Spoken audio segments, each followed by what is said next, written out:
Thank you, Mr. Chairman.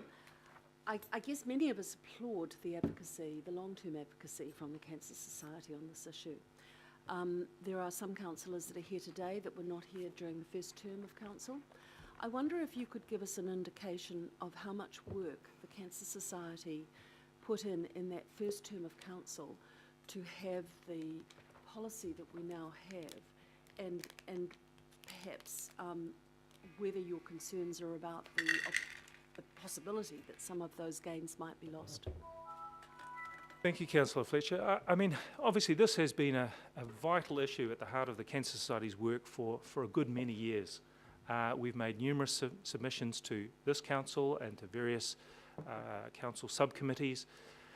Submissions have been received in the thousands from members of the public on these sorts of issues. I believe we were the second highest number of submissions some years ago behind dog control, which is always a very contentious issue.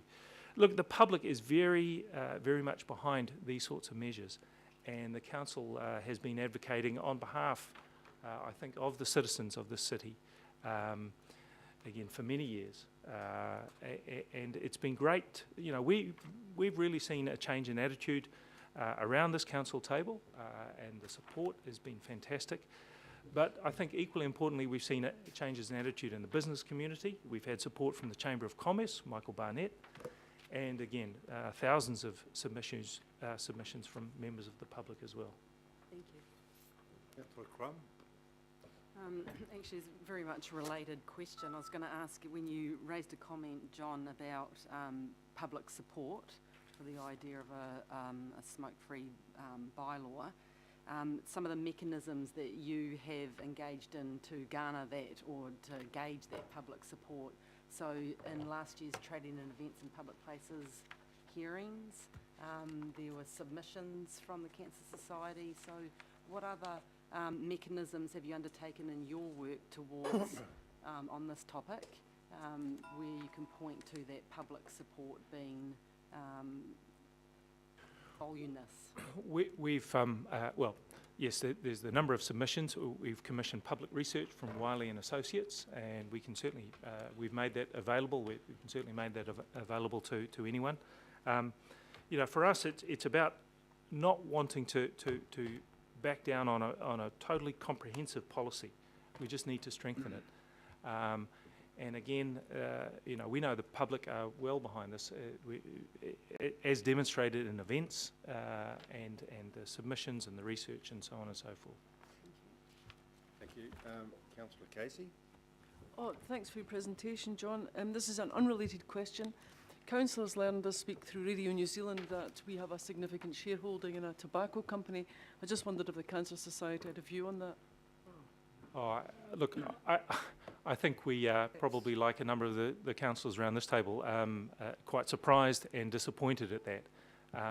It's my understanding that that issue is going to be addressed, so we'll leave it to council to resolve that. But you know, again, I think any investment in large businesses that produce harm to the community is totally inappropriate. So we'd be certainly looking to see some progress from council on that issue. Thank you. No other questions? Well, thank you, John, for your presentation. Sorry. Oh, sorry, Councillor Darby. Sorry, Mr. Chair, I didn't put my hand up. And thank you, team. Hey, just on the question of bylaw versus, you know, business as usual, plod along, policy, just do the business out through to 2025 and sort of stick to plan, really. The bylaw, once it's a very dense report here, once you delve into the report, there's actually not much, there appears not to be much cost difference on the bylaw. What and I'm sure this has come across, been on your mind, is the cost difference compared with the societal cost. I understand the societal cost is something like 5,000 premature deaths, that's nationally. We could break it down Auckland region, but the societal costs per in dollar value is something like 1.5 billion. Where do you see council? We know that there's a government partner that's doing a lot here as well. Do you want to just maybe give us some explanation as to why that extra 40,000 cost is worth it or not worth it, measured against the societal costs of some $1.5 billion and 5,000 premature deaths. And also just the question of, sometimes we put bylaws in place and we know that we don't have enforcement at our ready disposal. But we still have bylaws, just like we have traffic laws and we don't have policemen on every intersection. Do you want to just give us an idea of the value of a bylaw, even knowing that we don't have enforcement staff standing on every street corner? All right. I mean, So two questions there, one on values and one on enforcement. I think the societal cost, you've summed that up quite nicely. I mean, 5,000 deaths a year, that's a big number. There are 5 funerals today in Auckland, and there'll be 5 funerals tomorrow in Auckland from a tobacco-related disease. So that's a very real number. Those are 5 families today. But, we're not going to get to the goal of smoke-free 2025. And that is a fantastic goal. New Zealand is the only country in the world that has committed to a national goal like that. And I think that's tremendous leadership, both at a central government level, and I think it's fantastic that this council has fallen in with that goal, in behind that goal, and is committed to achieving that as well. But the reality is borne out in the report in front of you that we are not going to get there. So that is more premature deaths and harm and all the rest of it. The bylaw is a proven mechanism that works in Australia, and it says that we are serious about this issue. And I think, that the facts are there right in front of us that we need to take this issue extremely seriously. And it takes work from local government, central government, right through to community groups, churches, individuals. It's a whole community effort. But, we're not on track at the moment, and we need to get back on track, and that's why we're here. Thank you, John. Thank you. I'm happy to move the recommendations, Mr. Okay, Chairman. thank you, Councillor Fletcher. A second. Seconded by Councillor Kathy Casey. So I gave you that we both. thank you, John, for your presentation, and thank you for Sugar, it's attending. wrong. And I said before, the item will be first up after the I thought you other moved. presentations. Thank you. Thank you, Mr. Chair. Thank you, I'll everyone. put that motion. Those in favour? Aye. Against? Declare that carried. Thank you. So now we move to Mr. David Hopkins. Thank you, David. David's got a similar presentation on this item as on the item of... Thank you. I shall be brief. I'm here as a private individual. There's lots of expertise in front of you, in addition to your own, and I'm just here speaking as a private individual, anecdotally, about this issue. It's so important. But since I've come here, I do want to thank you, all of the councillors and the Independent Maori Statutory Board, for the work that you've been doing over this term. I'm aware it's not always a bed of joy and a bundle of roses. Oh, yes, Yeah, and yet, I think huge progress has been made. I'm sure of that, and I really appreciate that. Obviously, you do the hard work and you get all the evidence, but thank you for your work in this. And so I'm here as an individual, and I'm talking about the smoke-free policy. I'll leave it to the experts. I'll keep it very simple. Lives are being saved by the work that you've already, when I say you, I'm including the staff and so on, have already undertaken. That's great. That's fantastic.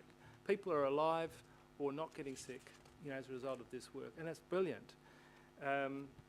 So great progress. It's becoming normalised that, smoking isn't the done thing. I live in Manurewa. We do have people still smoking. I arrive off the train at night time, get onto the bus station, and there's a couple of older people smoking. I won't tell you what their ethnicity is, but the fact is that that's what's going on. And occasionally at the station itself. It's less and less. I don't know what the answer is. I'll leave that to you. Signage, bylaw, all that sort of stuff, that's your decision. Just anecdotally, it's coming down, the rates are coming down, it's working, there's more to be done. And I think in the next 3 years, we could have some really fantastic outcomes in this area, even going beyond what we've achieved so far. So thank you very much. Okay, David, thank you. Any questions of David? No? Well, we thank you sincerely for the attendance here this morning and passing on your views. Thank you very much, David. Thank you. Plug in. And I'll move that we thank David for, Second. seconded by councillor Casey. I'll put that motion. Those in favour? Aye. Against? Declare that carried. Thank you. Next presenter is Zoe Hawke. Zoe is there. Zoe is the General Manager of National Tobacco Control Advocacy Service, Hapai Te Hora, and she's a North Shore resident from Te Paki Whaiwhenua, so welcome. Actually, George, Well, she was. I was. Now Yeah. I'm up at Orake. All right. But happy birthday. I grew up with you on the shore. I was always a little bit intimidated growing up by you. I think that's a we compliment, are George. too. It's a compliment. Okay, carry on. You're looking good. Anyway, I'm here. I'm here These just young to people. continue the discussion around the smoke-free policy. And again, congratulations to the Cancer Society. They have done some amazing work, and we have been right alongside them, supporting all the efforts. First, and another thing is congratulations to the council. I know that the smoke-free policy that you currently got, we've always commended at Hapai, and we believe that it had some great possible implications if it was implemented well for Auckland and especially Māori. So we can flick the slide. Who's oh, it's beside me. There you go. We get this right. And I can't get it right. I can move it for you. Oh, yeah, that would be great. Thank you, Louis. So I am going to say a bit of the same stuff that the Cancer Society has been saying. However, I am going to put a strong Māori lens on it. This is an issue that's really impacting on our communities. And the Smoke-Free 2025 goal is a great one. However, Māori are absolutely not going to get there unless we do something more unusual than we are doing now. Business unusual is the key. So, Hapai, we have the National Tobacco Control Advocacy Service. Previously, we had the Māori Tobacco Control Service, but we've just been awarded the National Overall Advocacy Service. And one of our key areas of focus is actually reducing inequalities. So, I'm speaking from that lens today. And our bylaw in particular will support our aim to reduce inequalities. It's just the next step towards making our communities healthier. It's the business unusual part. You can flick it again. So as you know, we've got a high percentage of smokers in counties Manukau, and unfortunately I will say it, it is Māori and Pacific, and we want to change that, and I know everybody here wants to change that too.